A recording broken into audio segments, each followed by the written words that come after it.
ചങ്ങായിമാരെ നമ്മളെ വിസർജനം ടിവിന്റെയും വിസർജനം നമ്പ്യാരും ടൈമുണ്ടല്ല വളരെ മോശമാണ്, വളരെ മോശം. കാരണമില്ല, അവർ ചർച്ചക്കായിട്ട് ആരെങ്കിലും വിളിക്കും.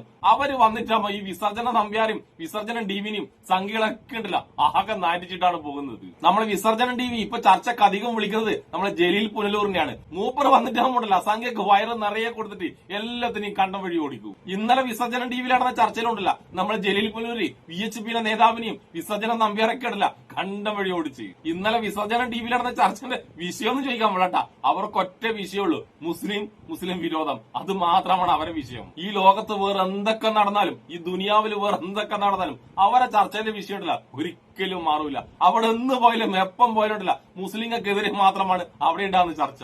നമുക്കെന്തായാലും നമ്മുടെ ജലീൽക്ക് ഉണ്ടല്ല വിസർജനം നമ്പ്യാർക്കും VHP നേതാവിനും വയറ് നിറയെ കൊടുക്കുന്ന വീഡിയോ ഒന്ന് കണ്ടിട്ട് വന്നാലോ.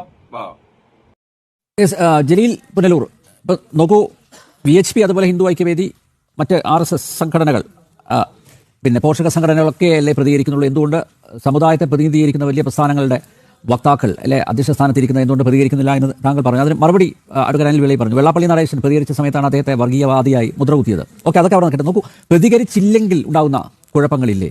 ഇത് നോക്കൂ, എല്ലാ ദിവസവും ഇങ്ങനെ ഈ പിന്നെ അപഹസിച്ചുകൊണ്ട്, അവഹേളിച്ചുകൊണ്ട്, അപമാനിച്ചുകൊണ്ട് ഈ പോസ്റ്റുകളോ അല്ലെങ്കിൽ പോസ്റ്ററുകളോ ഒക്കെ വരുന്നു. പ്രതികരിക്കുന്നില്ല. നാളെ തൊട്ട് അഡ്വക്കേറ്റ് അനിൽ വേളയിൽ ഇതിൽ ഇടപെടുന്നില്ല. എന്തായിരിക്കും ഇവിടെ നടക്കാൻ പോകുന്നത്? അതുകൂടി ഒന്ന് പറഞ്ഞേ. ഇവിടെ ഒന്നും സംഭവിക്കാൻ പോകുന്നില്ല. ഇവിടെ പ്രത്യേകിച്ച് താങ്കളടക്കമുള്ള ഹിന്ദു സമൂഹത്തിന് ഒന്നും സംഭവിക്കാൻ പോകുന്നില്ല. ഇവിടുത്തെ ഹിന്ദു സമൂഹത്തെ സംബന്ധിച്ച് അല്ലെങ്കിൽ മറ്റു മതക്കാരെ സംബന്ധിച്ച് അവർക്ക് ഇതിലൊന്നും വലിയ താല്പര്യമില്ല. അവർക്ക് താല്പര്യം നേരത്തെ മറ്റേ തിരക്കഥാകൃത്ത് സാർ പറഞ്ഞതുപോലെ മറ്റു മേഖലകളിലാണ്. താങ്കൾ അഡ്വക്കേറ്റ് അനിൽ വേളയിൽ സാർ പറഞ്ഞല്ലോ, താങ്കൾ ഇങ്ങനെ ചാർട്ട് ചെയ്തിട്ടാണ് മുസ്ലിം സമുദായം കേരളത്തിൽ എന്തൊക്കെയോ വലിയ കുഴപ്പക്കാരായിട്ട് മാറുന്നു. താങ്കൾക്കറിയുമോ, സുകുമാരൻ എന്ന് പറയുന്ന ഒരു പ്രവാസി 80 ലക്ഷം രൂപയ്ക്ക് ഫൈനടക്കാൻ നിവൃത്തിയില്ലാതെ സൗദിയിൽ കിടന്ന ആളാണ്. അത് 10 ലക്ഷമായി കുറച്ച് ഇന്നലെ അദ്ദേഹത്തെ നാട്ടിലെത്തിക്കുന്നത് VHP അല്ല, അത് പാണക്കാട് ഞാൻ എതിർക്കുന്ന ആളാണ് സാദിഖ് അലി ശിഹാബ് തങ്ങൾ. എന്റെ തൊട്ടടുത്തുണ്ട്, താങ്കൾ വരണം. ഗാന്ധി ഭവനം സമീപിച്ചിട്ടില്ല, അവര് പോയത് പാണക്കാടാണ്. അപ്പോൾ അതിന് നേരമില്ല. അവരെ കൊണ്ട് സാധിക്കുന്നത് ഇത്രയേ ഉള്ളൂ. വൈകുന്നേരം ചാനലിൽ വരുക, ഏതെങ്കിലും അന്നത്തെ ദിവസത്തെ ഏതെങ്കിലും തെറ്റായ ഒരു വിഷയം ഏറ്റെടുക്കുക, അതിനെ പർവ്വതീകരിച്ച് മഹാമനസ്കരും അല്ലല്ല, ഇതൊന്നും ആൾക്കാർ ഈ പണത്തിന്റെ അധികാരമാണ് നിങ്ങൾക്കുള്ളത്. ഞങ്ങളെ സംബന്ധിച്ചിടത്തോളം പണം ഇല്ല എന്നുള്ള ബുദ്ധിമുട്ട് ഈ കിട്ടുന്ന കോടിക്കണക്കിന് രൂപയുടെ ഫണ്ട് ഫണ്ട് കള്ളപ്പണം ഉള്ളത് കൊണ്ടാണ് ഈ പല കാര്യങ്ങളും ചെയ്യുന്നത്. ഈ നന്മയുടെ ഞാൻ പറഞ്ഞത് തീവ്രവാദ പ്രവർത്തനം നടത്തുന്നത് അതുകൊണ്ടാണ്. ഞങ്ങൾ തീവ്രവാദ പൈസ ഇല്ലല്ലോ, സഹായിക്കാൻ പോലും സാധിക്കാത്ത പണത്തിന് അനുവദിക്കൂ. ഈ അസഹിഷ്ണുതയുടെ യഥാർത്ഥ കാരണം എന്താണെന്ന് അനിൽ സാർ തന്നെ പറഞ്ഞിട്ടുണ്ട്. കേരളത്തിലെ മുസ്ലിം സമുദായം ധനാട്യന്മാരാകുന്നു. ശരിയാണ്, ആട്ടോറിക്ഷയും പെട്ടി ആട്ടോറിക്ഷ ഓടിച്ചുകൊണ്ടിരുന്ന മുഹമ്മദും വിദ്യാഭ്യാസമില്ലാതെ ചായക്കടയിൽ ഗ്ലാസ് കഴുകിക്കൊണ്ടിരുന്ന അഹമ്മദും ഒക്കെ ഗൾഫിൽ പോയി നന്നായിട്ട് പകലന്തിയോളം അധ്വാനിച്ച് അവർ കുറച്ച് പണം കൊണ്ടുവന്ന്. അനിൽ സാറേ, അത് മുഹമ്മദും അഹമ്മദും നേടിയതിനേക്കാൾ 10 ഇരട്ടി കേരളത്തിന്റെ ഗ്രാമാന്തരങ്ങളിൽ മഹാഭൂരിപക്ഷം വരുന്ന ഹിന്ദു സമുദായം നേടിയിട്ട് അവർക്കത് നന്ദിയുണ്ട്. നിങ്ങൾ പറയുന്നുണ്ടല്ലോ മുസ്ലിം സമുദായം പണം നേടി.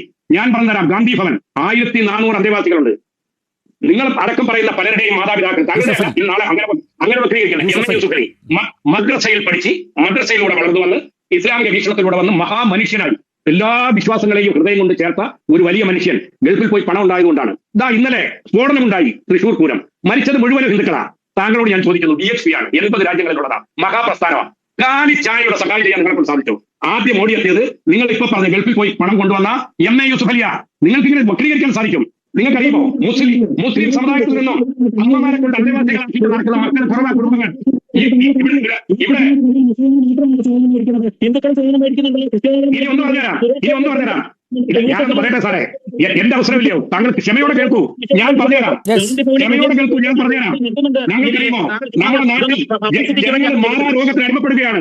കിഡ്നി മാറ്റിവെക്കേണ്ടവർ, ഹൃദയം മാറ്റിവെക്കേണ്ടവർ, മജ്ജ മാറ്റിവെക്കേണ്ടവർ, 100 കണക്കിന് കേസ് വരുന്നു.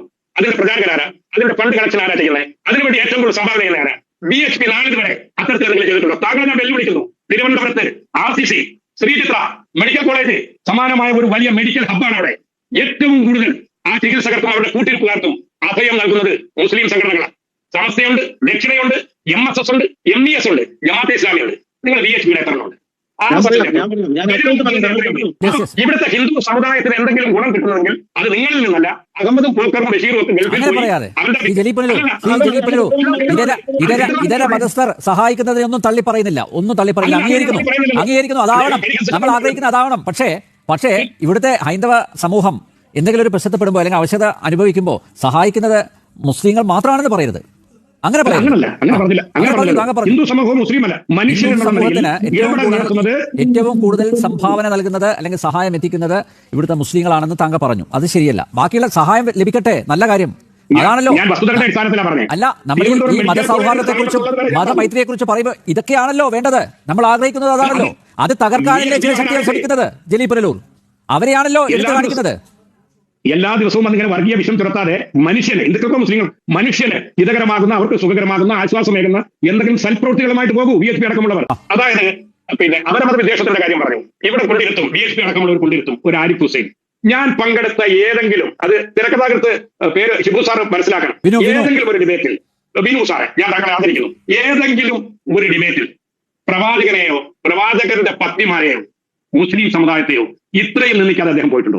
ഞാൻ പങ്കെടുത്ത ഈ കഴിഞ്ഞ ഡിബേറ്റിൽ പോലും അദ്ദേഹം എന്റെ അടുത്ത് ചോദിച്ചത് പ്രവാചകൻ എത്ര തന്തയുണ്ടെന്ന്. ഈ ഇരിക്കുന്ന VHPയുടെ പ്രതിനിധി പറഞ്ഞില്ല ഇത് തെറ്റാണെന്ന്. അതേസമയം ശ്രീകൃഷ്ണനെതിരായിട്ട് ആരിഫ് ഹുസൈൻ പറഞ്ഞാൽ എന്റെ കൺമുമ്പിലിരുന്നാൽ അവന്റെ ചെകിടി ഞാൻ അടിച്ചു പൊട്ടിക്കും. അതാണ് ഞങ്ങൾ പഠിച്ചിട്ടുള്ള തത്വശാസ്ത്രം എന്ന് പറയുന്നത്. ഞങ്ങളെ പഠിപ്പിച്ചിട്ടുള്ളതാണ്. എന്തിന് ഇതുപോലുള്ള കുത്തിത്തിരിപ്പുകാരെ കൊണ്ടുവരുന്നു? പിന്നെ അതിനു മുമ്പ് ഒരു ചർച്ചയിൽ പങ്കെടുത്തോണ്ട് എന്റെ മുഖത്ത് നോക്കി ചോദിച്ചതാ ഇസ്ലാം മതം എന്ന് പറയുന്നത് പേപ്പട്ടി മതമാണ്. അനിൽ നമ്പ്യാർജി അതിനോട് യോജിക്കുന്നു ഞാൻ തോന്നുന്നില്ല. അതേസമയം VHPക്കാർ പറയണ്ടേ അപരമത വിദ്വേഷമാണിത്, ലോകത്തുള്ള ഒരു വലിയ സമൂഹമാണ്.